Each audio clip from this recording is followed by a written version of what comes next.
Bismillahirrahmanirrahim. Assalamualaikum warahmatullahi wabarakatuh.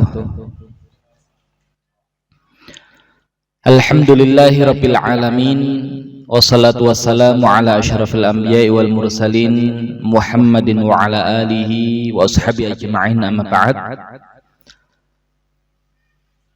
Teman-teman yang dirahmati Allah Subhanahu wa taala, puji syukur alhamdulillah Allah Subhanahu wa taala senantiasa memberikan kenikmatan yang sangat banyak bagi kita semua. Nikmat iman, nikmat Islam, nikmat kesehatan, juga nikmat kesempatan untuk bisa hadir di majelis ini, di pembelajaran tadabbur Al-Quran, khususnya tadabbur surah Al-Fatihah. Semoga Allah Subhanahu wa taala menjadikan pertemuan kita menjadi pertemuan yang penuh dengan keberkahan, curahan rahmat, banyak kebaikan, sehingga Allah Subhanahu wa taala bimbing kita dalam kehidupan kita, sehingga kita mendapatkan bukan hanya sekedar kebahagiaan di dunia, tapi juga kebahagiaan di akhirat. Maka seperti berkumpulnya kita di majelis di pagi hari ini, baik yang hadir langsung di masjid ataupun teman-teman yang hadir via online, ya semoga Allah Subhanahu wa taala tidak hanya kumpulkan kita di dunia, tapi Allah Subhanahu wa taala kumpulkan kita semua nanti di surganya Allah Subhanahu wa taala. Amin. Salawat serta salam semoga tetap terlimpah curahkan kepada junjungan kita Nabi besar Nabi Muhammad sallallahu alaihi wasallam, juga kepada keluarga beliau, para sahabat beliau, dan seluruh umat beliau. Baik, melanjutkan tadabbur surat Al-Fatihah, maka pada pagi hari ini ayat yang kita tadabburi adalah ayat yang ke-6, firman Allah Subhanahu wa taala, ihdinas siratal mustaqim. Di ayat yang sebelumnya pembahasan kita adalah iyyaka na'budu wa iyyaka nasta'in, di mana ayat yang sebelumnya adalah pertemuan antara bagian Allah dengan bagian hambanya, sehingga bagian Allah adalah ibadah dan bagian hambanya adalah al-isti'anah, memohon pertolongan. Maka seakan kita mengatakan kepada Allah Subhanahu wa taala, kita tidak akan sanggup beribadah kepadamu ya Allah tanpa pertolonganmu, dan Allah Subhanahu wa taala berikan kita pertolongan bahkan untuk beribadah kepada Allah, sehingga di setiap aktivitas kita yang kita mulai dengan bacaan basmalah, bismillahirrahmanirrahim, yang merupakan ayat pertama dari surat Al-Fatihah, menjadi bagian pertolongan dari Allah Subhanahu wa taala agar kita bisa menjadikan setiap aktivitas kita bernilai ibadah. Kemudian seakan Allah Subhanahu wa taala berbicara kepada kita, kalian ketika beribadah kepadaku, maka kalian boleh memohon pertolongan kepadaku. Dan bahkan dalam hadits qudsi, ketika Allah menyampaikan iyyaka na'budu wa iyyaka nasta'in, hadza baini wa baina 'abdi wa li 'abdi ma sa'al, ini bagian dariku dan bagian untuk hambaku, maka bagi hambaku apa yang dia minta. Jadi Allah Subhanahu wa taala memberikan kita kesempatan untuk meminta kepada Allah Subhanahu wa taala setelah ada ibadah yang kita lakukan, dan Allah persilakan kita untuk memohon pertolongan kepadanya. Nah, apa yang kita minta? Bahkan dalam meminta pun ternyata Allah Subhanahu wa taala bimbing kita. Apa yang seharusnya kita minta? Kalau Allah Subhanahu wa taala berikan kita satu kesempatan yang kalau kita minta pasti akan dikabulkan oleh Allah Subhanahu wa taala. Mintalah petunjuk. Makanya ihdinas siratal mustaqim. Jadi kita minta untuk ditunjukkan kepada jalan yang lurus. Jadi saking pentingnya petunjuk ini, jadi seandainya kita punya satu permintaan yang kalau kita minta dikabulkan oleh Allah, maka minta ini, jangan yang lain. Ya, karena saking pentingnya petunjuk itu, Ya, kita diminta oleh Allah Subhanahu wa taala agar kalau punya kesempatan maka mintalah petunjuk kepada jalan yang lurus.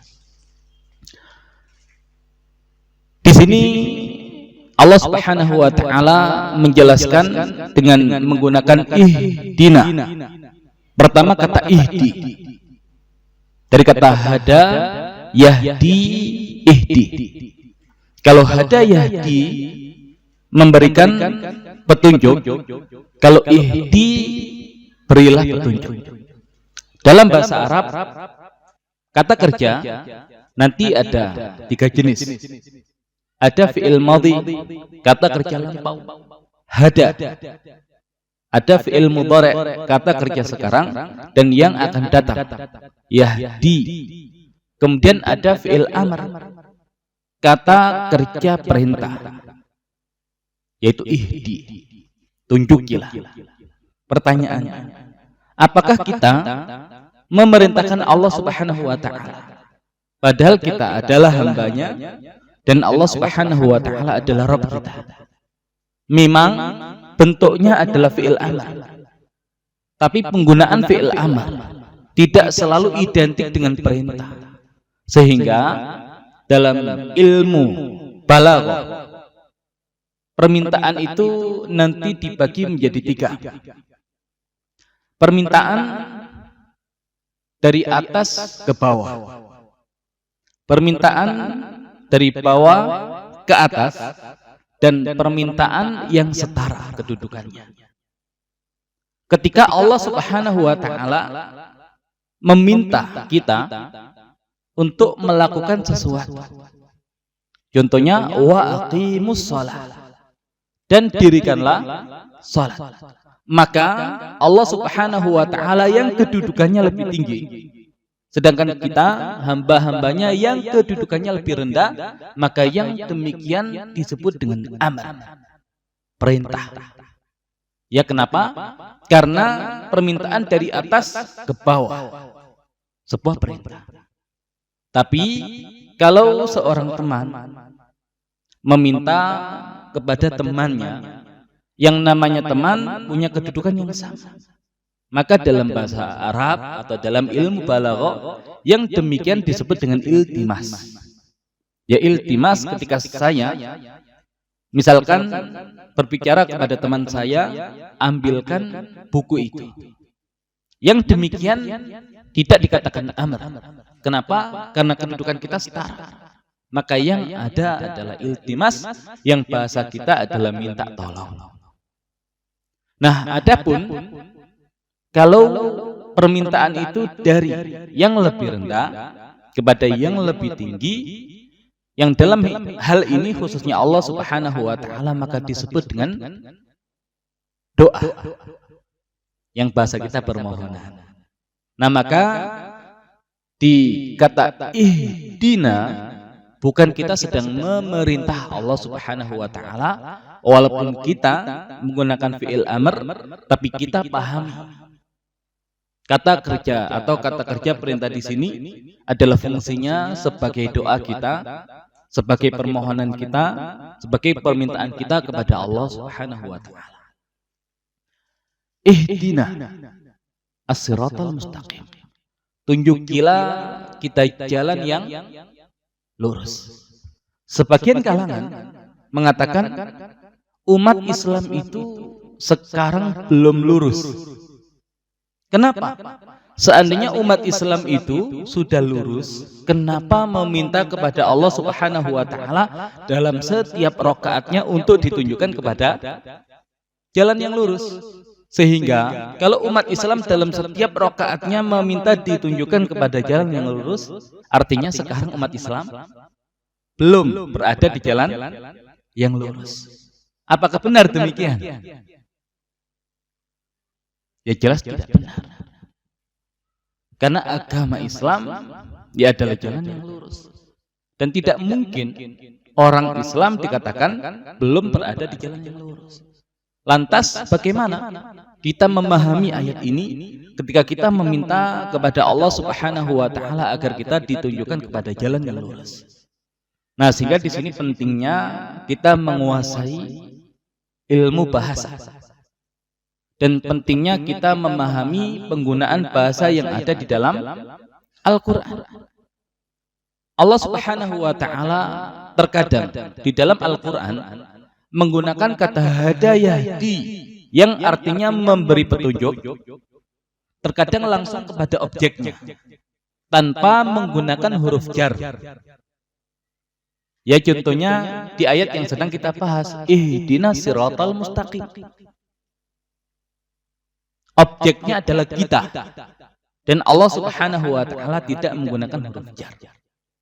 Tapi nanti ada hada yahdi ilah di surah Al-Maidah ayat yang ke-16, wa yahdihim ila siratim mustaqim, wa yahdihim ila siratim mustaqim, dan dia memberikan petunjuk kepada mereka ila siratim mustaqim, kepada jalan yang lurus. Nah, ada ilahnya. Ya, ada ilahnya. Kalau ihdinas siratal mustaqim, as-siratal mustaqim langsung. Kalau ini ila siratim mustaqim. Dan nanti di dalam Al-Quran terkadang Allah Subhanahu wa Ta'ala gunakan kata hada yahdi dengan menggunakan huruf jar li. Apa contohnya? Ya, doa di dalam Al-Quran, alhamdulillahilladzi hadana lihada wa ma kunna linahtadiya laula an hadanallah. Alhamdulillahilladzi hadana li hadza. Segala puji bagi Allah Subhanahu wa Ta'ala yang telah memberikan petunjuk kepada kita li hadza, untuk ini. Nah, apa bedanya hada yahdi yang tidak menggunakan huruf jar, hada yahdi yang menggunakan huruf jar ila, dan hada yahdi yang menggunakan huruf jar li? Ulama menjelaskan, ketika Allah Subhanahu wa Ta'ala menggunakan kata hada yahdi kemudian menggunakan li, maka yang demikian ditujukan untuk menjelaskan tentang sesuatu yang sudah pada ujung tujuan yang diinginkan. Ya, jadi kalau sudah sampai tujuan, ya sampai di ujung, nah itu menggunakan li. Kita itu ingin apa sih? Ingin apa kita di dunia ini? Apakah kita ingin hidup selama-lamanya di dunia? Atau kita jadikan dunia ini adalah sebagai tempat untuk beramal, yang nanti setelah dunia ini ada kehidupan yang ingin kita harapkan. Apa yang kita inginkan? Ingin masuk surga. Nah, ungkapan orang-orang yang sudah masuk surga, yang mereka berarti sudah sampai pada tujuan akhirnya, sehingga mereka mengatakan alhamdulillahilladzi hadana lihada.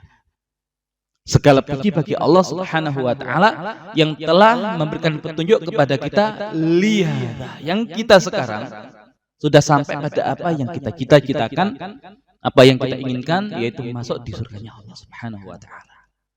Nah, itu hada yahdi li. Nah, adapun hada yahdi ilah, biasanya di dalam Al-Quran digunakan untuk memberikan petunjuk kepada seorang yang belum berada di dalam petunjuk agar dia masuk ke dalam petunjuk.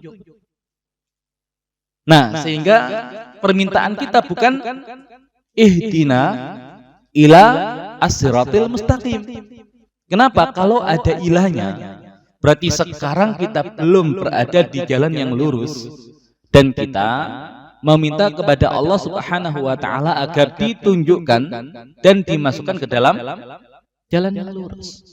Makanya komentar sebagian kalangan yang secara tidak langsung memusuhi Islam itu dengan membuat syubhat-syubhat, kalau umat Islam itu belum berada di dalam jalan yang lurus, buktinya apa? Setiap rakaat salatnya meminta ditunjukkan kepada jalan yang lurus, maka dia tidak mengerti bahasa Arab.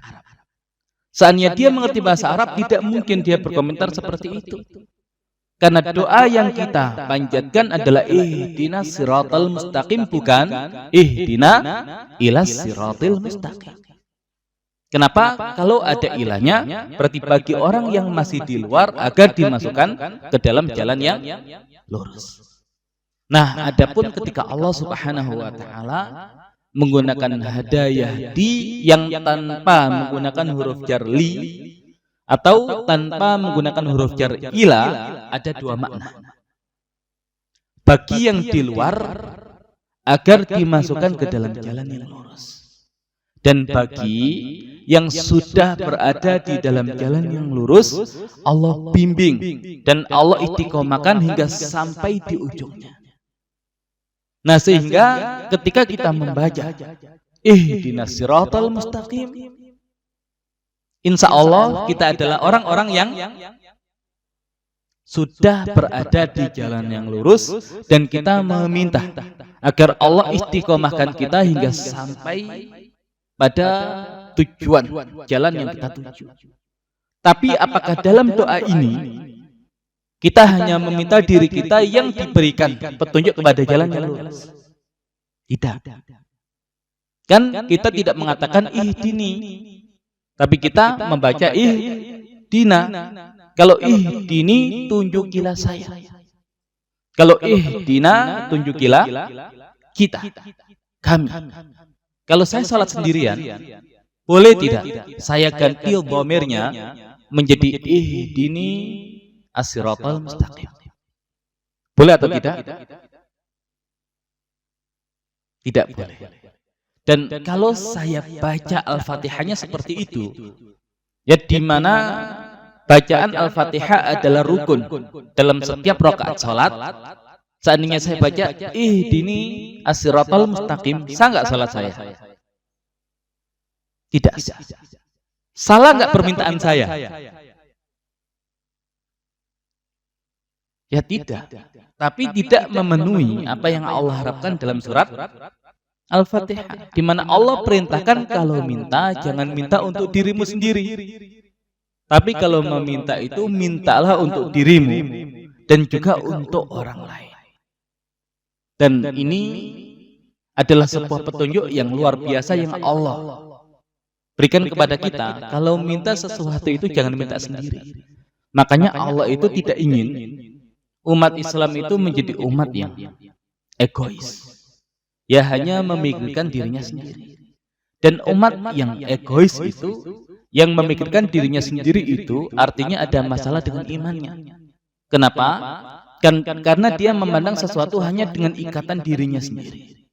Tapi ketika dia beriman kepada Allah Subhanahu wa taala, maka dia akan mengikat segala sesuatu dengan ikatan sesama hamba, sesama makhluk dari Allah Subhanahu wa taala. Anjing, apakah makhluknya Allah? Iya.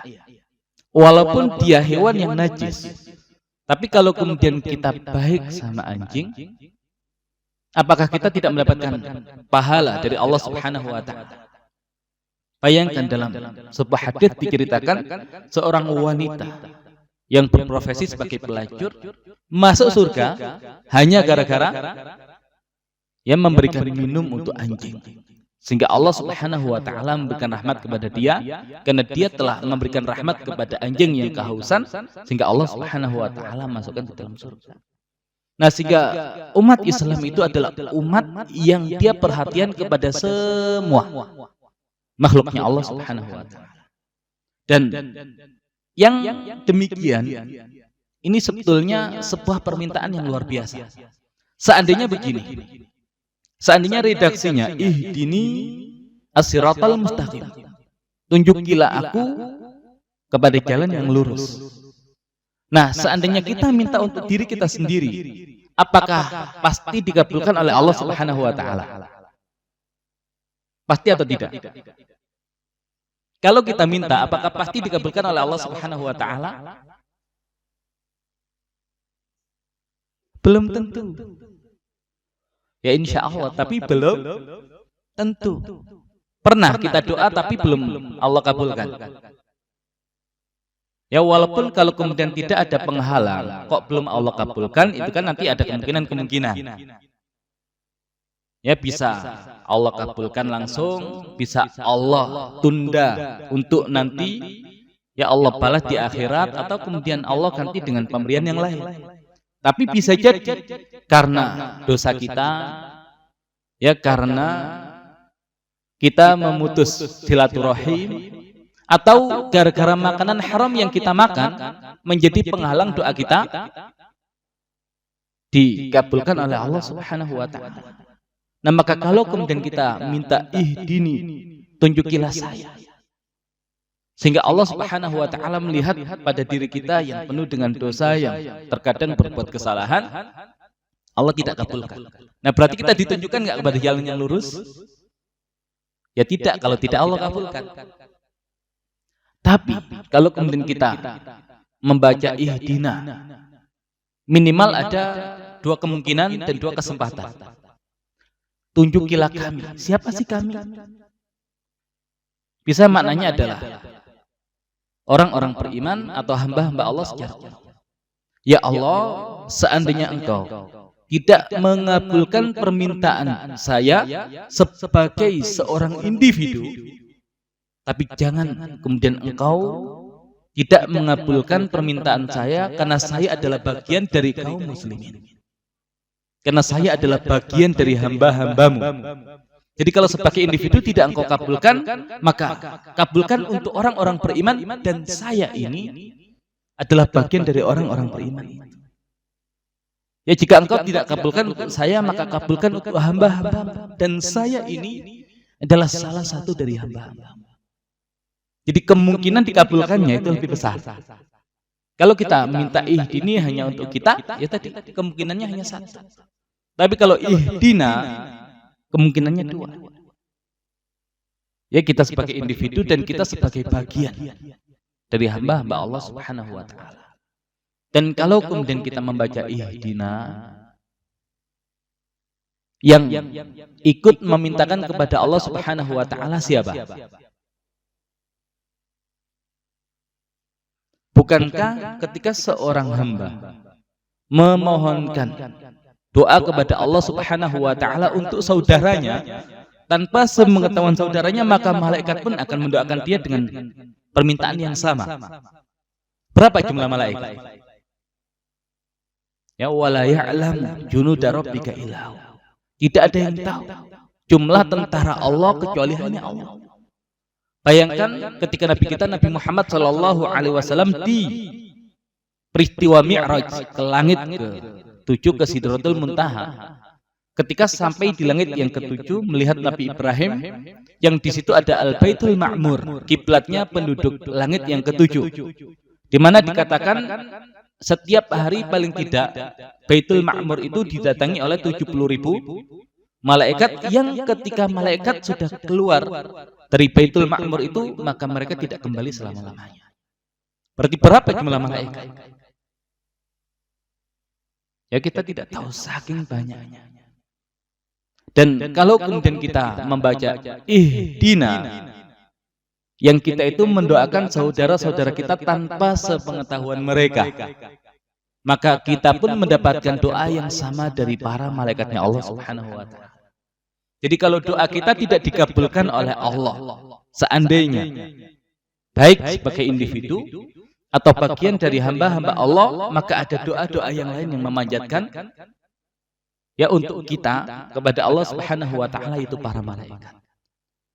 Jadi sekali baca ihdina, yang kembali kepada kita berapa? Ya kita nggak tahu malaikat berapa jumlahnya. Yang semuanya mendoakan kita disebabkan kita mendoakan untuk saudara kita. Ya untuk saudara kita. Nah, kalau saya mendoakan untuk satu orang saudara saya, berarti kan malaikat juga mendoakan untuk saya. Kalau saya maksudkan bukan hanya satu orang saudara. Berapa? Ya Allah tunjukilah kami. Nah antum ketika sholat, ya Allah tunjukilah kami. Yang ada dalam pikiran antum dengan kata kami siapa? Kalau hanya antum dan jamaah yang ada di masjid itu, ya sebanyak itu yang kembali kepada antum. Tapi kalau kemudian semakin kita perluas cakupannya, ya maka semakin banyak yang kembali kepada kita. Nah, terbayang nggak selama ini kalau kemudian kita membaca ihdina itu adalah untuk seluruh kaum muslimin. Berapa jumlah kaum muslimin saat ini? Sudah lebih ya, 1 miliar kan?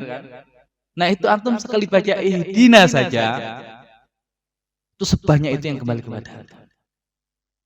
Dan bisa tidak nahnya itu tidak hanya untuk orang beriman, tapi untuk orang yang belum beriman. Bisa tidak? Boleh nggak kita mendoakan orang yang kafir? Boleh nggak kita mendoakan untuk mereka? Kalau orang kafir yang sudah meninggal, sudah nggak bisa kita doakan sama sekali. Tapi orang kafir yang masih hidup, kalau kita mendoakan agar diampuni oleh Allah kan nggak boleh, karena nggak mungkin, kan dia kafir. Tapi kalau kita memohonkan petunjuk untuk dia, boleh atau tidak? Boleh. Dan bukankah tadi ihdinas siratal mustaqim tanpa menggunakan li dan ila untuk yang sudah di dalam agar tetap istiqomah, dan untuk yang belum di dalam jalan yang lurus agar Allah Subhanahu wa taala masukkan ke dalam jalan yang lurus. Pernah nggak membayangkan kalau kita baca ihdinas siratal mustaqim adalah untuk seluruh manusia di muka bumi ini, beriman ataupun tidak beriman? Ya, kita jujur-jujuran. Pernah nggak antum bayangkan itu? Nah, kalau belum, berarti selama ini antum bayangkan apa dengan pemirna di situ? Kaum muslimin saja sudah lumayan. Karena jumlah muslimin juga sudah sangat banyak. Ya, tapi semoga jangan hanya antum dan keluarga antum. Itu terlalu sedikit sekali. Kalau itu menjadi prioritas boleh, tapi jangan hanya dibatasi pada itu.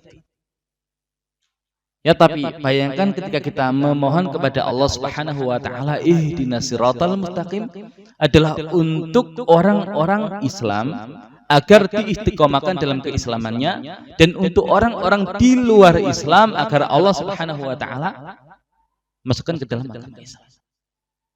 Ya, bukankah doa para malaikat adalah walaka mithluh, dan bagimu yang semisal.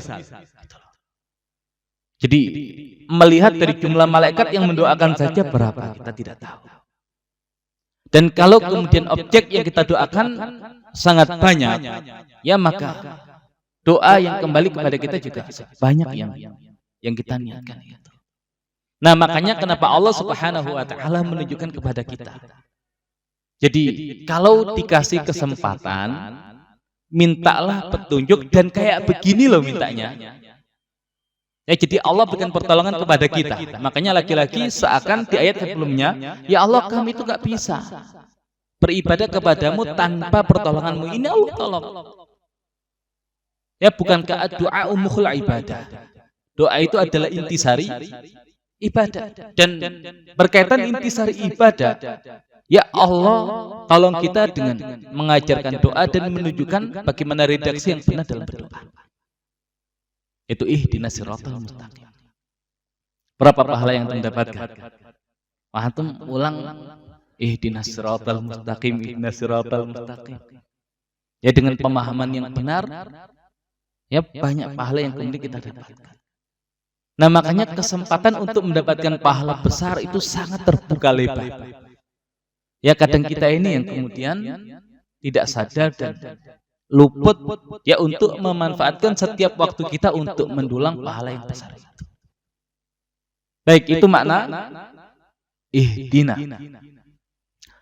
Yang tanpa menggunakan li atau ila berarti untuk yang sudah di dalam agar Allah istiqomahkan sampai ke tujuan akhir, dan bagi yang belum berada di dalam agar Allah Subhanahu wa taala masukkan ke dalam jalan yang lurus. Kemudian as-sirat. Ihdina as-sirat. Artinya jalan. Berapa jalannya? Sirat. Berapa jalannya? Satu. Nah, apakah jalan yang lurus itu hanya satu? Iya. Makanya Allah gunakan mufrad as-sirat al-mustaqim. Nah, tapi boleh tidak dalam berislam ada perbedaan? Apakah yang lurus hanya satu? Yang berbeda itu tidak lurus? Atau seperti apa?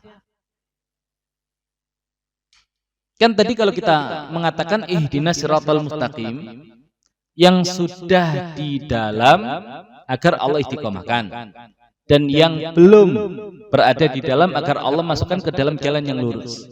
Pertanyaannya, yang kita anggap sudah berada di dalam jalan yang lurus dan Allah berikan keistiqomahan, siapa? Apakah seluruh umat Islam? Atau sebagian umat Islam? Seluruh atau sebagian? Seluruh.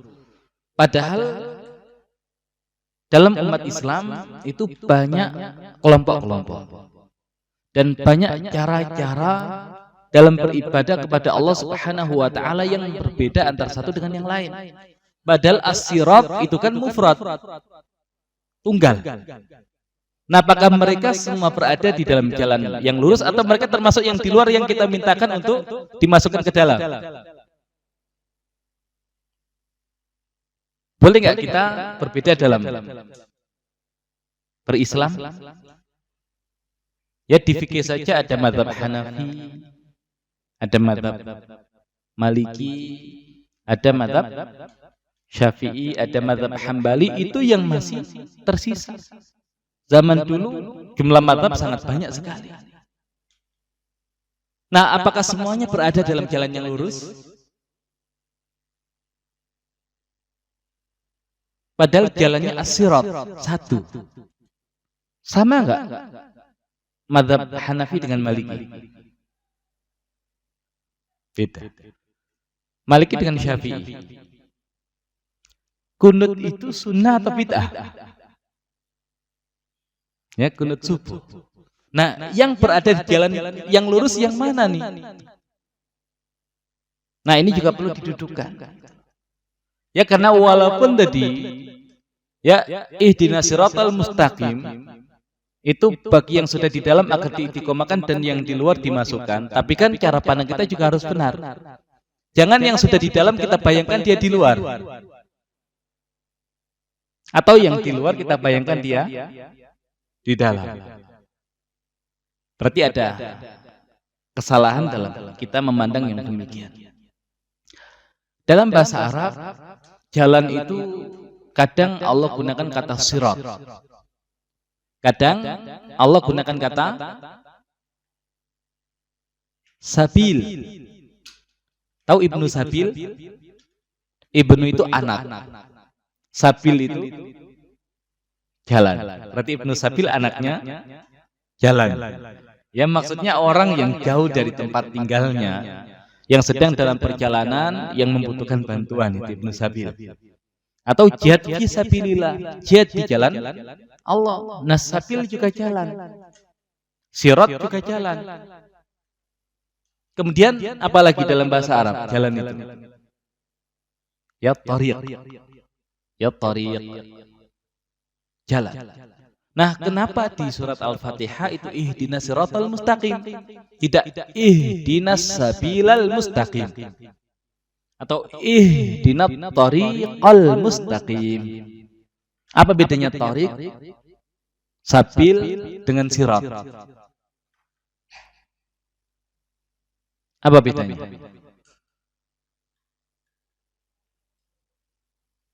Tariq dan sabil secara bentuk dia mengikuti pola fa'il. Sedangkan sirat dia secara bentuk mengikuti pola fi'al. Fa'ilun dengan fi'alun. Kalau tariqun, sabilun itu berarti fa'ilun. Kalau siratun, fi'alun. Dan ulama bahasa menjelaskan kalau bentuk fa'il untuk sesuatu yang kecil. Tapi kalau fi'al untuk sesuatu yang besar dan lebar. Nah, berarti sirat itu bukan sekedar jalan. Tapi jalan yang besar. Jalan yang lebar. Ya jangan khawatir. Ya semua tidak tertampung. Tertampung karena sirat itu besar. Ya sirat itu lebar. Nah, dalam sirat itu nanti ada torik-torik. Jalan-jalan. Sedang ngapain? Torik-torik. Ya itu enggak seperti itu. Ya, torik jalan. Ya di dalam sirat itu ada jalan-jalan kecil. Ya makanya sabil jamaknya subul. Ada kitab yang ditulis oleh Al-Amir As-San'ani menjadi syarah dari Bulughul Maram. Apa? Subulus Salam. Apa artinya Subulus Salam? Jalan-jalan keselamatan. Berapa jalannya? Berapa jalannya? Banyak. Walaupun banyak, semuanya menunjukkan pada keselamatan. Jadi yang penting ujungnya. Ya subulnya banyak nggak ada masalah, tapi ujungnya adalah as-salam, keselamatan. Ada nggak di Al-Quran istilah subulus salam? Ada nggak? Tadi di surat Al-Maidah ayat yang ke-16, yahdi bihillahu man ittaba'a ridwanahu subulas salam. Yang Allah Subhanahu wa taala dengan Al-Qur'an itu memberikan petunjuk kepada siapa yang mengikuti keridhaan Allah kemana? Subulas salam, kepada jalan-jalan keselamatan. Ya, jadi kalau kemudian kita anggap sirat yang satu itu adalah jalan yang kecil, maka yang demikian menimbulkan ya kesan kalau yang benar itu ya satu. Asal beda dikit berarti sudah tidak benar. Tidak demikian. Ya tidak demikian. Makanya di dalam agama Islam yang nanti sumber utamanya adalah Al-Quran dan hadis, itu kan nanti ada namanya ad-dilalah, petunjuk. Ada namanya ad-thubut, itu validitas. Maka ada yang namanya qat'iyyu thubut. Ya, secara validitas dia qat'i, tidak mengandung kemungkinan yang lain. Tapi ada dhanniyu thubut. Secara validitas dia dhanni, bisa benar bisa tidak. Dan nanti ada qat'iyyu dilalah, secara petunjuk dia pasti. Ada dhanniyu dilalah, secara petunjuk dia dhanni, masih ada kemungkinan-kemungkinan. Kalau hadis mutawatir, nah dengar hadis mutawatir, berarti hadis yang diriwayatkan oleh banyak orang dari banyak orang, yang tidak memungkinkan ada kemungkinan bohong. Berarti secara validitas dia qat'i, pasti. Dan semua ayat Al-Quran itu qat'iyyu thubut. Nah yang dhanni itu makanya kenapa diteliti lagi oleh para ulama. Kan ada namanya hadis mutawatir, lawannya adalah hadis ahad. Yang perawinya itu tidak sebanyak hadis mutawatir. Nah hadis ahad itu pun nanti dibagi lagi. Kalau perawinya itu minimal gitu ya, di setiap tingkatan itu 10. Ya atau di atas 3. Ya nanti disebut dengan hadis masyhur. Kalau ada dalam satu tingkatan itu yang paling sedikit kok 2, disebut aziz. Tapi kalau kemudian ada dalam satu tingkatan itu kok cuma 1 perawinya, itu gharib. Nah akhirnya kemudian dicek lagi, ini perawinya thiqah atau tidak, hafalannya kuat atau tidak. Nah, sehingga melahirkan tadi dhonni, sesuatu yang tidak pasti. Nah, Al-Quran secara validitas dia pasti. Tapi apakah semua ayat Al-Quran qat'iyyu dilalah? Aulamastumun nisa. Jadi kita diperintahkan untuk bersuci ketika lamastumun nisa, menyentuh perempuan. Apa maksudnya menyentuh perempuan di situ? Nah, apakah satu makna? Nah, makanya sebetulnya kalau kemudian kita lihat, kan ada hadis ikhtilaf ummati rahmah. Perbedaan umatku itu adalah rahmah. Ini hadisnya dhaif. Sebagian mengatakan nggak bisa tidak bisa dijadikan sebagai hujjah. Tapi secara makna, sebagian ulama membenarkan, nggak ada masalah. Maknanya benar. Walaupun dia kalau ditimbang dengan timbangan hadis dia dhaif, tapi tidak selalu yang dhaif itu maknanya salah. Tidak selalu maknanya salah. Kalau saya ngomong, kalau saya ngomong sesuatu yang benar secara makna, kemudian ada yang mengatakan itu hadis, jadinya hadis apa? Ya, kalau saya mengatakan memakan buah-buahan itu bisa bikin sehat. Yang menyehatkan Allah memang, tapi kan sarana kan bisa jadi lewat makan buah-buahan. Benar nggak? Benar. Nah, tapi kalau kemudian ada yang menganggap itu adalah hadis. Jadi hadis apa? Hadis palsu. Bukan sekedar dhaif, itu palsu kan? Nabi nggak pernah ngomong gitu kok, gitu loh. Yang ngomong siapa? Saya, gitu loh. Ya, kayak hadis palsu yang dibuat oleh pedagang terong, ya agar terongnya laku. Badinjan dawaun min kulida. Terong itu adalah obat segala penyakit. Gitu ya. Nah, ketika seseorang meyakini itu hadis, ya hadis palsu. Tapi apakah benar? Ya, silakan diteliti gitu loh. Nah, sehingga hadis ikhtilaf ummati walaupun dia dhaif, tapi secara mana tidak salah. Malaikat Allah itu yang di surat At-Tahrim ayat yang ke-6 dikatakan la ya'sunallaha ma amarahum wa yaf'aluna ma yu'marun. Mereka tidak pernah bermaksiat kepada Allah Subhanahu wa taala dan mereka melaksanakan setiap yang Allah perintahkan kepada mereka. Mungkin enggak malaikat berbeda pendapat? Mungkin enggak sesama malaikat berbeda pendapat? Mungkin. Tahu kisah malaikat berbeda pendapat? Ya. Ya, kisah seorang laki-laki yang membunuh 99 orang. Kemudian dia ingin bertaubat. Kemudian minta ditunjukkan kepada orang yang bisa membimbing dia. Dan akhirnya ditunjukkan kepada seorang ahli ibadah. Tapi tidak punya ilmu, hanya ahli ibadah saja. Nah, maka dia bertanya, apakah saya bisa bertaubat? Jadi dikatakan oleh ahli ibadah, yang dia tiap hari ibadah enak banget. Ya, saya tiap hari ibadah, kamu tiba-tiba kemudian pengen tobat, ya ingin kedudukannya sama dengan saya yang tiap hari ibadah, yang nggak bisa. Ya, akhirnya dibunuh juga, menjadi 100. Kemudian dia ingin bertaubat lagi, kemudian minta ditunjukkan kepada orang yang bisa membimbing dia, dan akhirnya ditunjukkan kepada ahli ilmu. Dan oleh ahli ilmu itu dikatakan dia bisa, karena rahmat Allah itu sangat luas. Tapi ya syaratnya nanti kamu harus meninggalkan kampungmu itu, ya untuk menuju kampung yang lain. Kenapa? Karena kampungmu itu kampung yang tidak baik, dan kamu harus pindah ke kampung yang lain yang baik. Karena kamu selama masih di situ ya tidak akan pernah bisa bertobat.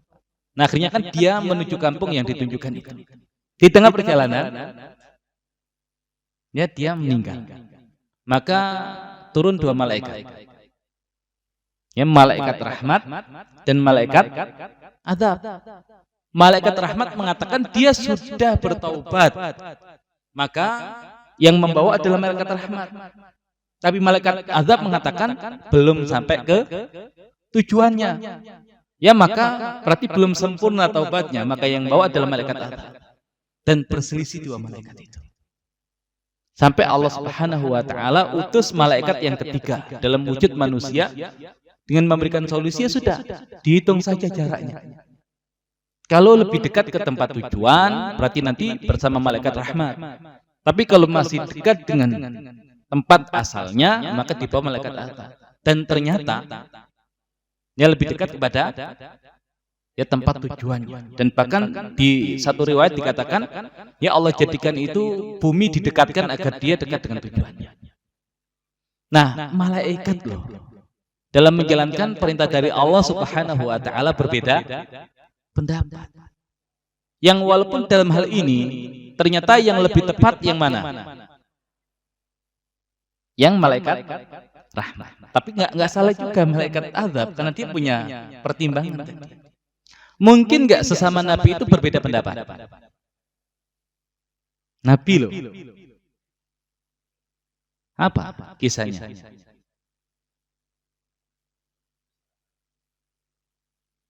Nabi Musa sama Nabi Khidir. Enggak, itu sebetulnya kalau Nabi Musa cara pandangnya cara pandang zahir. Kalau Nabi Khidir itu cara pandangnya cara pandang apa? Yang tidak zahir. Tapi sebetulnya tidak bertentangan dengan syariat. Boleh enggak seseorang itu merusak barang orang lain? Enggak boleh. Tapi kalau dia tahu ketika barangnya tidak dirusak dan diambil oleh orang lain sehingga madaratnya lebih besar, boleh nggak dia merusak? Boleh. Nah, bagi yang tidak tahu tentang adanya madarat besar itu, ya mengatakan nggak boleh merusak. Tapi bagi yang tahu, ya boleh merusak. Karena pengetahuan yang berbeda, sehingga konsekuensi hukumnya berbeda. Tapi dua-duanya tidak melanggar syariat. Nah, atau Nabi Musa dengan Nabi Harun. Nah, ini lebih kepada cara pandang dakwah saja. Kalau Nabi Harun itu ketika Bani Israel menyembah patung anak sapi, kan dibiarkan. Ya kenapa? Nunggu Nabi Musa balik. Ya karena pesan Nabi Musa jangan sampai menjadikan Bani Israel tercerai-berai. Maka sudah biarkan dulu. Ya, dan juga Nabi Harun diancam dibunuh oleh Bani Israel sehingga dibiarkan. Tapi nanti ketika Nabi Musa datang, kan marah Nabi Musa. Kenapa dibiarkan? Nah, ini cara dakwah yang berbeda, tapi ujungnya sama. Ada masalah itu yang dibiarkan untuk diselesaikan di kemudian hari. Itu pilihan Nabi Harun. Tapi kalau Nabi Musa, ya udah langsung selesaikan. Enggak, ini kisah yang lain. Ini tentang sebuah hukum. Kisahnya siapa? Ya, kisahnya Nabi Dawud dan Nabi Sulaiman. Jadi di surat Al-Anbiya itu dikisahkan tentang hewan-hewan ternak yang memakan tanaman orang lain. Ketika nanti diadukan masalah itu kepada Nabi Dawud, ya seorang raja dan juga qadhi bagi masyarakatnya, yang juga ditemani oleh putra beliau, Nabi Sulaiman. Ijtihad Nabi Dawud adalah kambing-kambing itu harus diserahkan kepada pemilik tanaman sebagai ganti rugi. Tapi nanti ijtihad Nabi Sulaiman ya adalah kambing-kambing itu untuk sementara waktu dimanfaatkan oleh pemilik tanaman sampai menunggu tanaman itu tumbuh kembali. Tapi Allah mengatakan fafahamna Sulaiman. Dan kami berikan pemahaman yang lebih tepat kepada Sulaiman. Berbeda pendapat enggak dua orang nabi? Itu. Tapi apakah salah? Salah satu dari keduanya? Tidak. Makanya Allah katakan wa kullan atainahu hukma wa ilma. Dan setiap dari keduanya kami berikan hikmah dan ilmu. Oke, jadi di antara malaikat kemungkinan bisa terjadi pendapat, tapi bukan aib. Di antara para nabi mungkin terjadi perbedaan pendapat, juga bukan aib. Mungkin nggak di antara para sahabat terjadi perbedaan pendapat? Hah? Mungkin. Apa contohnya? Hah? Umar dan Abu Bakar dalam hal apa? tawanan perang. Oh iya. Ya, nah itu tawanan perang Badar itu kan belum turun hukum tentang status dan apa yang harus dilakukan kepada mereka. Kalau ijtihad Abu Bakar adalah mengambil tebusan. Adapun Umar ya belum turun perintah baru dan kita nuansanya nuansa perang bunuh. Ya walaupun nanti Allah menjelaskan kalau ijtihad Umar itu yang lebih tepat. Ya tapi sebelumnya sudah Allah tetapkan bahwasanya boleh sih ya untuk mengambil tebusan ataupun yang lain. Nah, tahu hadis Nabi? Ya, hadis Nabi. La yusalliyanna ahadun al-asra illa fi Bani Quraidah. Janganlah salah seorang di antara kalian salat asar kecuali di perkampungan Bani Quraidah. Jadi Bani Quraidah ini Yahudi terakhir yang tinggal di Madinah.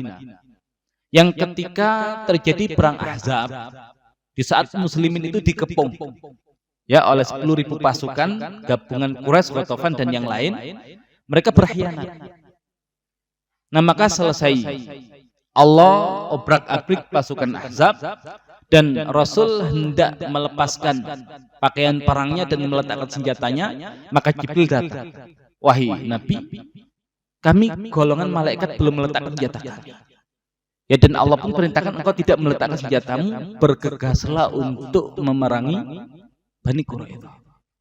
Maka Nabi menyampaikan kepada sahabat, la yusalliyanna ahadun al-asra illa fi Bani Quraidah. Janganlah salah seorang di antara kalian salat asar kecuali di perkampungan Bani Quraidah. Akhirnya sahabat berangkat.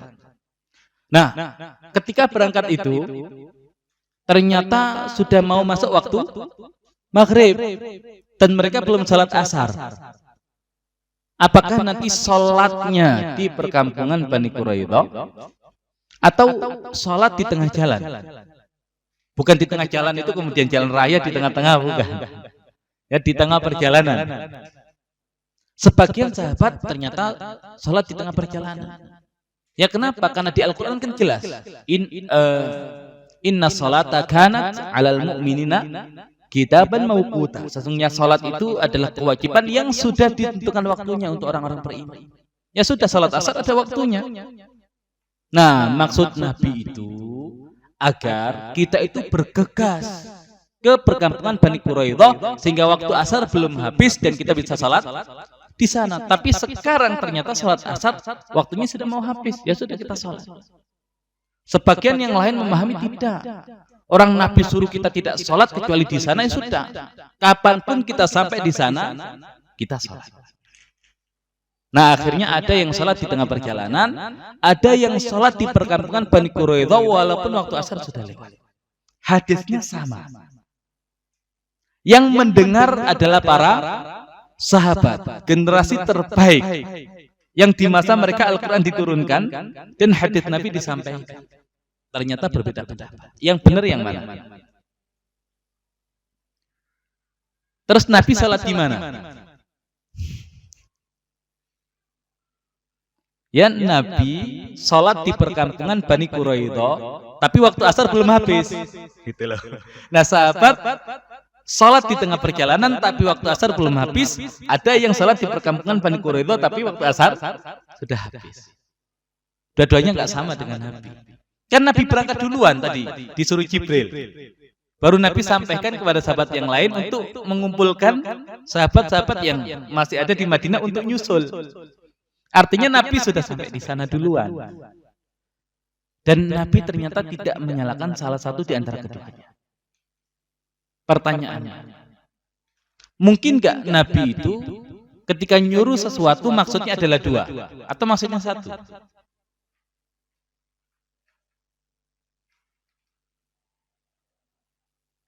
Ya maksudnya dua atau satu? Ya harusnya satu. Nggak mungkin kemudian kok ingin itu dua. Yang saling bertolak belakang kan? Itu. Nah, tapi yang mana? Kan tidak Nabi sampaikan. Nah, yang demikian memang bentuk dari kemudahan dalam beragama. Seandainya Allah dan Nabi itu ingin umat Islam itu hanya satu model dalam beragama pasti tidak ada yang namanya ayat-ayat yang mengandung ihtimal dan kemungkinan makna yang lain. Ya, tapi dengan adanya kemungkinan itu, nah ini yang kemudian menjadi rahmat, menjadi kemudahan. Bahkan Khalifah Umar bin Abdul Aziz ketika mendapati sahabat berbeda pendapat, maka beliau mengatakan ini adalah kemudahan untuk umatnya Nabi Muhammad SAW. Nah, ada nggak mazhab fikih itu yang tidak menggunakan dalil dalam memutuskan sebuah hukum? Tadi kasus menyentuh perempuan, yang menyentuh perempuan, apakah membatalkan wudu? Aulamas tumun nisa tadi itu. Ya, kalau mazhab Hanafi apa? Memahami ayat itu.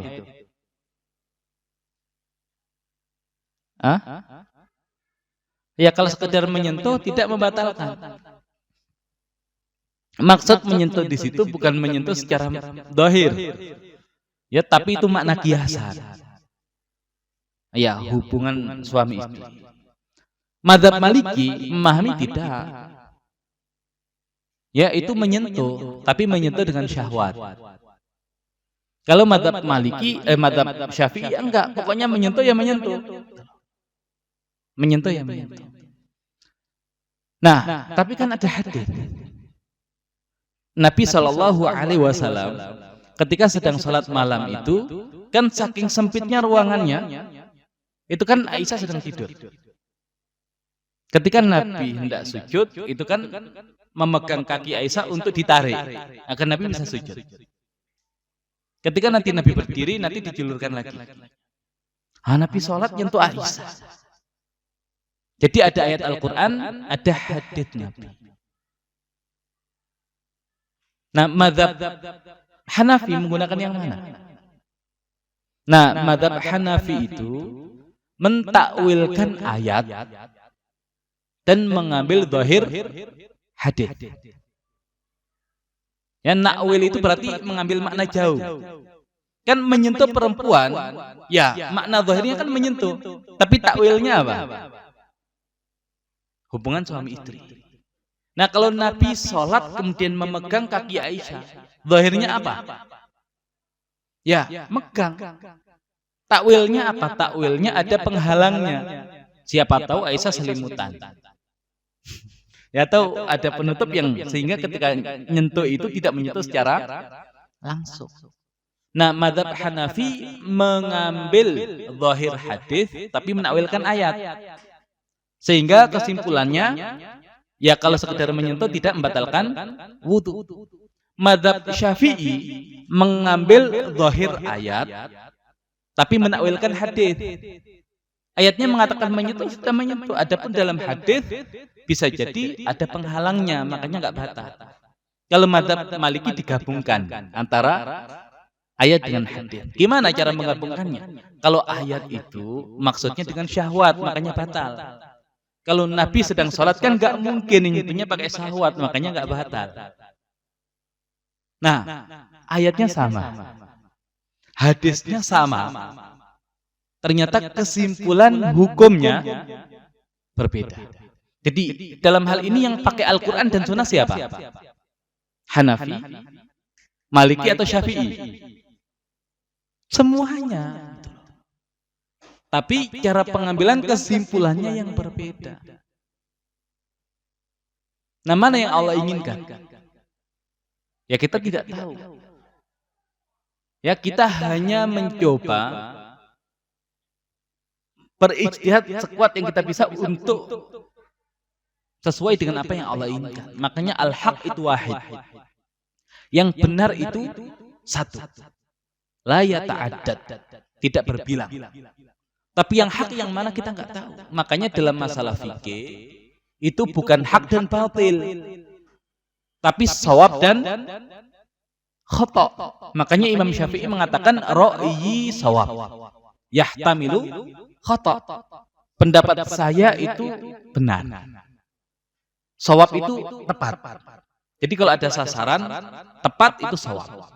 Yahtamilu khata. Tapi ada kemungkinan meleset. wa ra'yu ghairi khata' bagi saya. Pendapat selainku itu khata' bagi saya, tapi yahtamilu shawab, tapi mengandung kemungkinan benar. Ya pendapat selainku tadi. Kata Imam Asy-Syafi'i. Nah, makanya bahasan fikih seperti itu. Nah, sehingga yang benar yang mana? Hanafi, Maliki, Syafi'i atau Hambali? Ya insya Allah semuanya benar. Dengan semua mazhab yang ada, kemudian hanya Allah sisakan 4 itu yang masih bertahan. Seakan Allah meridhoi 4 mazhab ini sebagai cara beragama yang digunakan oleh orang-orang Islam ya sampai hari ini. Kan jadi kalau sesuatu yang Allah jadikan bertahan, maka insya Allah itu bukti Allah ridho. Ya bukti Allah ridho. Dahulu di zaman Mongol atau Tatar ketika masuk ke negeri Baghdad itu kan banyak kitab-kitab yang dilempar ke Sungai Dijlah ya untuk jembatan penyeberangan kuda-kuda mereka. Nah, sehingga sampai nanti ada ulama yang mengatakan kalau bukan ya karena ulah Mongol atau Tatar ini, harusnya umat manusia sekarang itu sudah maju 300 abad. Jadi hari ini tahun berapa? 2022. Harusnya pencapaian kita nanti ya harusnya saat ini kita itu sudah seperti pencapaian manusia di tahun 2322. Jadi karena kita itu tertinggal 300 tahun gara-gara ulah Mongol. Ya karena kitab-kitab para ulama yang kemudian dibuang. Tapi mungkin nggak ada kitab-kitab yang berkaitan dengan agama itu yang di zaman kita itu kemudian kurang. Jangan-jangan masih ada hadis sahih yang kemudian terbuang. Mungkin nggak demikian? Insya Allah. Jadi agama kita sempurna insya Allah. Jangan-jangan ada kemungkinan enggak. Allah jaga agama kita. Asal kitab agama yang masih bertahan sampai sekarang ya sudah berarti itu memang yang Allah kehendaki yang menjadi panduan bagi kita. Nah baik. Nah berarti ketika subulnya banyak, jalan-jalannya banyak, nggak ada masalah selama masih dalam ya koridor sirat yang sama. Makanya ihdinas sirat, walaupun siratnya satu tapi menampung banyak. Jadi akhirnya kita tidak mudah untuk menyalahkan yang lain. Ya selama perbedaannya masih dalam koridor khilafiyah yang diperbolehkan, ya sudah. Kita anggap semua saudara kita yang berbeda dalam sebagian masalah, ya sama-sama dalam sirat. Kecuali kalau perbedaan yang sudah tidak bisa ditolerir. Ya contohnya misalkan ada kelompok yang mengatakan ada nabi yang lain setelah Nabi Muhammad SAW. Golongan apa? Ya Ahmadiyah, Islam enggak? Ya enggak lah. Yang mengakui adanya nabi yang lain kok. Selain Nabi Muhammad, ya setelah Nabi Muhammad SAW. Kalau mereka mengatakan kami beragama Ahmadiyah, enggak ada masalah. Yang masalah itu kalau mereka mengaku sebagai Islam, padahal khilafnya bukan khilaf yang diperbolehkan. Atau ada kelompok yang mengatakan, oh itu Jibril salah alamat itu. Ya harusnya enggak kepada Nabi Muhammad, salah kepada Ali bin Abi Thalib. Ya, atau kemudian oh para sahabat itu sudah mengubah-ubah Al-Qur'an. Atau Al-Quran yang ada sekarang itu hanya sepertiganya saja, 2/3-nya dibuang oleh para sahabat. Nah ini sesuatu yang tidak bisa kita terima kalau yang seperti itu. Tapi kalau di ranah fikih, ya khilafiyah yang masih diperbolehkan ya insya Allah masih dalam koridor tadi as-sirat. Baik, ihdinas sirat al-mustaqim. Tunjukilah kami jalan yang lurus. Nah, kenapa kok tidak sekedar jalan tapi jalan yang lurus? Ya karena yang lurus itu cuma satu. Dan ulama mengatakan sudah benar lurus lagi sehingga cepat ya sampai tujuan. Ya tidak sulit. Makanya memang agama Islam itu enggak sulit. Mudah dan kemudian cepat sampai ke tujuan. Baik, di dunia ini ada sirat, yaitu agama Islam. Jadi seandainya kita menempuh agama Islam dengan benar, nanti ada sirat yang lain. Di mana sirat yang lain?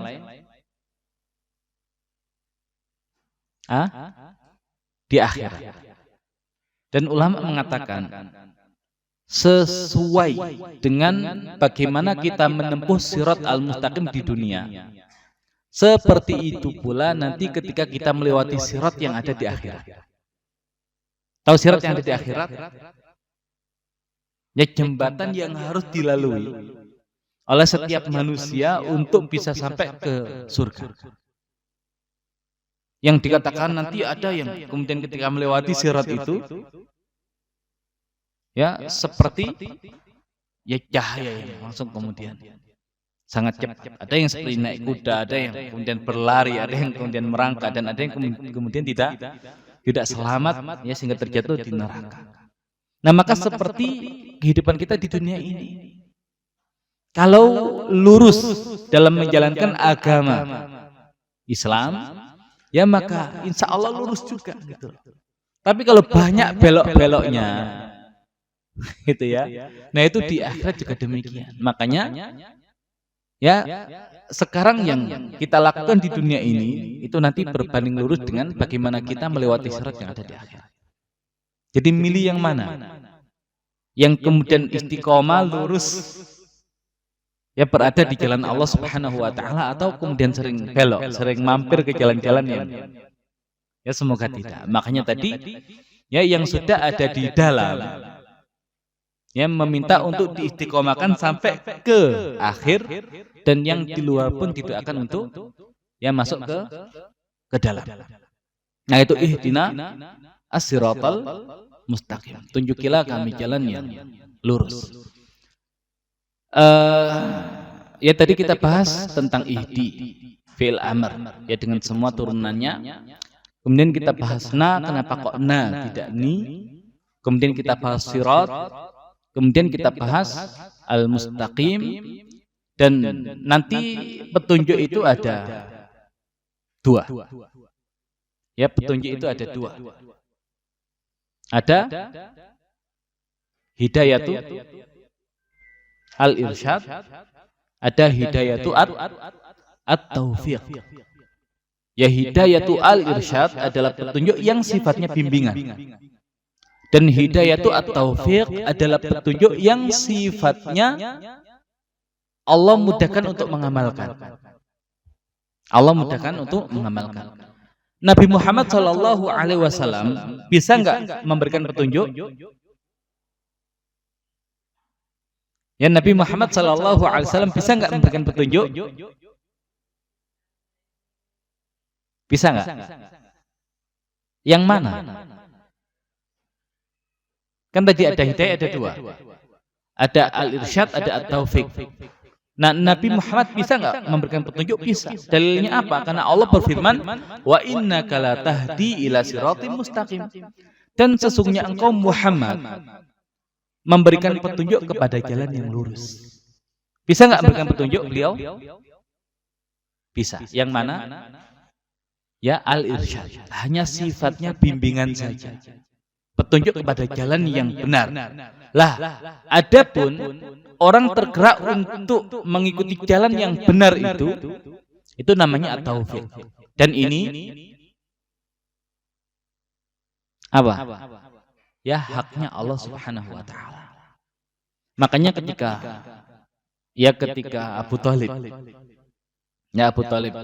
menjelang wafatnya itu, di situ ada Abu Jahal dan salah seorang musyrikin yang lain, yang nanti ulama mengatakan satunya nanti beriman. Ya, satunya nanti beriman. Kalau nggak salah Abdullah bin Abi Umayyah. Nah, itu Nabi SAW datang untuk menemui pamannya yang sedang sekarat itu, kemudian mengatakan, ya am, qul la ilaha illallah. Wahai paman, katakan la ilaha illallah, kalimatan uhajju laka biha indallah. Sebuah kalimat yang akan aku jadikan sebagai hujjah di hadapan Allah untuk membelamu. Tapi kata Abu Jahal, atarghabu an millati Abdul Muthalib. Apakah kamu benci wahai Abu Thalib terhadap agama Abdul Muthalib bapak? Dan akhirnya dia meninggal dalam keadaan kafir. Maka Nabi mengatakan, sa'astaghfirannaka laka malam unha angka. Aku akan memohonkan ampun untukmu selama aku tidak dilarang. Nah, sampai kemudian Allah turunkan ayat yang menegur Nabi dan orang-orang beriman untuk memohonkan ampun bagi orang-orang yang musyrik. Maka nalin nabi walladzina amanu ayyastaghfiru lil musyrikin walau kanu uli qurba. Tidak sepantasnya seorang nabi dan orang-orang yang beriman memohonkan ampun untuk orang-orang musyrik walaupun mereka itu adalah kerabatnya. Dan Allah kemudian menurunkan juga ayat, innaka la tahdi man ahbabta walakinallaha yahdi may yasha. Sesungguhnya engkau tidak sanggup memberikan petunjuk kepada orang yang kau cintai. Tapi Allah Subhanahu wa taala memberikan petunjuk kepada siapa yang Allah Subhanahu wa taala kehendaki. Nah, hidayatu al-irsyad itu kaitannya dengan ilmu. Dan hidayatu at-taufik itu kaitannya dengan amal. Nabi bisa nggak mengajarkan ilmu? Bisa. Tapi bisa nggak Nabi itu menjadikan setiap orang mengamalkan ilmu yang diajarkan? Enggak. Nabi menunjukkan kepada jalan yang lurus, Islam. Tapi apakah setiap orang yang mendengar dakwah Nabi mau menerima agama Islam? Tidak. Nah, makanya sebetulnya ketika kita membaca ihdinas siratal mustaqim, tunjukilah kami ya kepada jalan yang lurus, berikan petunjuk kepada kami. Nah, petunjuk apa yang kita minta?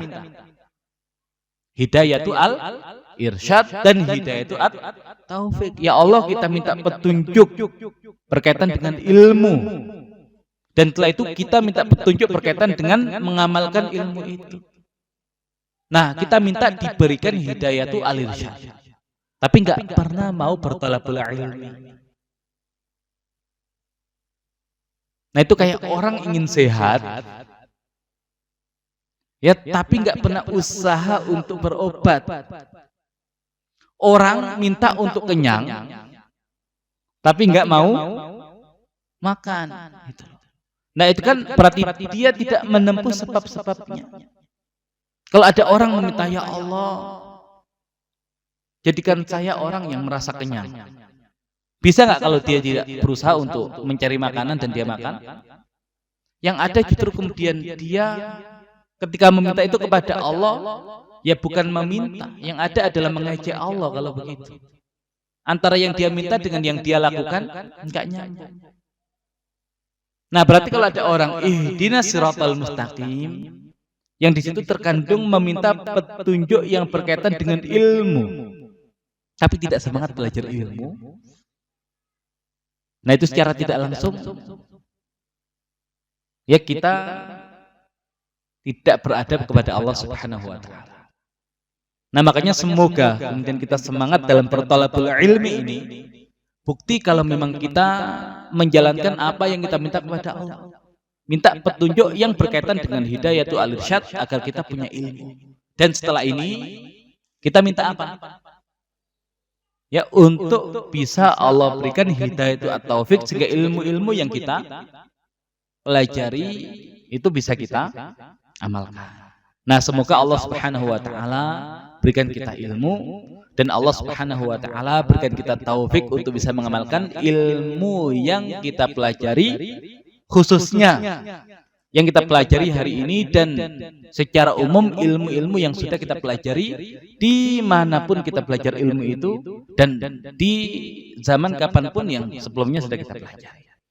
Demikian barangkali yang bisa disampaikan. Ya, sudah pas ya waktu yang diberikan kepada saya sampai jam 10:30. Demikian yang bisa disampaikan, kurang lebihnya mohon maaf. Assalamualaikum warahmatullahi wabarakatuh. Kita kembalikan ke Ta'ala. Namanya mujtahid dan ada namanya muqallid, dan ada yang buat istilah pertengahan itu namanya muttabi'.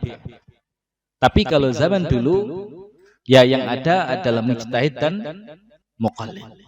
Nah, mujtahid itu adalah orang-orang yang sudah sampai di level ijtihad, di mana dia punya kemampuan dan kompetensi untuk memahami langsung dari ayat-ayat Al-Quran maupun hadits Nabi Sallallahu Alaihi Wasallam.